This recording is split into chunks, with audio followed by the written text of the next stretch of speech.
मुख्यमंत्री नायब सैनी ने अपने 2 दिवसीय दौरे के तहत आज दूसरे दिन करनाल में अनेक सामाजिक और धार्मिक कार्यक्रमों में शिरकत की।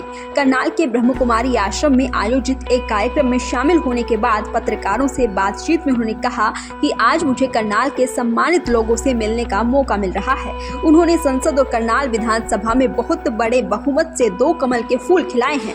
मुझे इन सभी का धन्यवाद करने का मौका मिल रहा है। मुख्यमंत्री ने कहा कि सरकार क्या काम कर रही है और कैसे कर रही है, इसकी भी जानकारी मिल रही है। साथ ही लोगों की जो भी समस्याएं हैं उन पर भी अधिकारियों को दिशा निर्देश दिए गए हैं। मुख्यमंत्री ने कहा कि आने वाले समय में भी हरियाणा में तीसरी बार बड़े बहुमत के साथ कमल का फूल खिलेगा और प्रधानमंत्री नरेंद्र मोदी के आशीर्वाद से हम तीसरी बार भी प्रदेश को और गति से विकास की ओर अग्रसर करेंगे। इसी दौरान उन्होंने केंद्रीय बजट को लेकर भी अपनी प्रतिक्रिया दी। क्या कुछ कहा, आइए आपको सुनवाते हैं।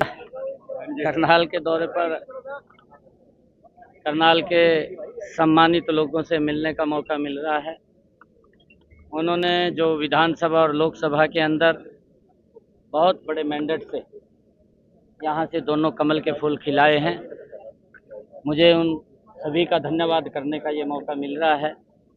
और सरकार क्या क्या काम गति से कर रही है उसके बारे में भी लोगों से चर्चा, और किसी भाई का बहन का कोई काम के लिए बोलते हैं उसके लिए भी हम अधिकारियों को बोल करके वो काम करवाने का काम कर रहे हैं। और आज कल से मैं लगातार करनाल के अंदर हूँ, लोगों का धन्यवाद कर रहा हूँ, लोगों से मिल रहा हूँ, बातचीत कर रहा हूँ। और आने वाले समय के अंदर हरियाणा में तीसरी बार बड़े मैंडेट के साथ भारतीय जनता पार्टी कमल का फूल खिलेगा। नरेंद्र मोदी जी के आशीर्वाद सहयोग से हम हरियाणा प्रदेश को और गति से आगे बढ़ाएंगे। पार्लियामेंट्री बोर्ड तय करता है। पार्लियामेंट्री बोर्ड ने ही मुझे कुरुक्षेत्र से यहाँ लाए हैं। पार्लियामेंट्री बोर्ड अगर कोई विषय रखेगा तो वो विषय देखिए, वो भर्ती रोको गैंग कांग्रेस के द्वारा खड़ा किया गया, वो एक इस प्रकार का षड्यंत्र है। और वो नहीं चाहते कि युवाओं को बिना पर्ची बिना खर्ची के रोजगार मिले, वो उसमें लगातार बाधा बने हुए हैं। परंतु फिर भी हम कोर्ट के अंदर उसको वहाँ पर जा कर के देखते हैं, उसको हम कोर्ट के अंदर लड़ाई लड़ते हैं, लड़ाई लड़के हम युवाओं को न्याय दिलाते हैं। परंतु कांग्रेस जिस प्रकार से अपने कार्यकाल में ना तो युवाओं को रोजगार दे पाई, अगर उन्होंने रोजगार दिया तो भ्रष्टाचार के ऊपर देने का छोटा मोटा रोजगार किया है। आजकल वो झूठ बोलने का काम कर रहे हैं। मैं तो बार बार इस बात को बोलता हूँ कि वो बताएं तो हमने इतना रोजगार दिया है, किस आधार पर दिया है, कितना भ्रष्टाचार होता था।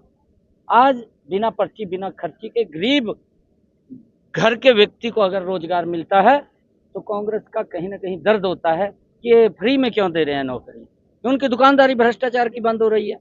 जब कांग्रेस की भ्रष्टाचार की दुकानदारी बंद हो रही है तो लोगों का विश्वास भारतीय जनता पार्टी के ऊपर बढ़ा है। और कांग्रेस जिस प्रकार से झूठ फैलाने का काम कर रही है, ये लंबे समय नहीं चलता मामला इनका। लोग बोलते हैं बुजुर्ग काठ की आंडी एक बार चढ़ती है बार बार नहीं चढ़ती। एक बार तो झूठ। देखिए, आदरणीय नरेंद्र मोदी जी का जो बजट है वो अमृत काल को लेकर के वो बजट होगा। देश की अपेक्षाओं पर, देश की आकांक्षाओं के ऊपर ये पूर्ण रूप से 100% खरा उतरने वाला बजट है। ये विकसित भारत का मजबूत नींव रखने वाला ये बजट होगा। और इससे देश के हर वर्ग को, चाहे वो गरीब है, चाहे वो मध्यम वर्ग है, चाहे उच्च वर्ग है, हर वर्ग को इस बजट से लाभ मिलने वाला है और मजबूती से भारत देश आगे बढ़ने वाला है। मैं ये देखता हूं कि इस विकसित भारत अमृत काल के अंदर जो ये बजट है, ये बजट भारत को आगे बढ़ाने में एक मील का पत्थर साबित होगा। दैनिक सवेरा के लिए करनाल से विकास कुमार की रिपोर्ट।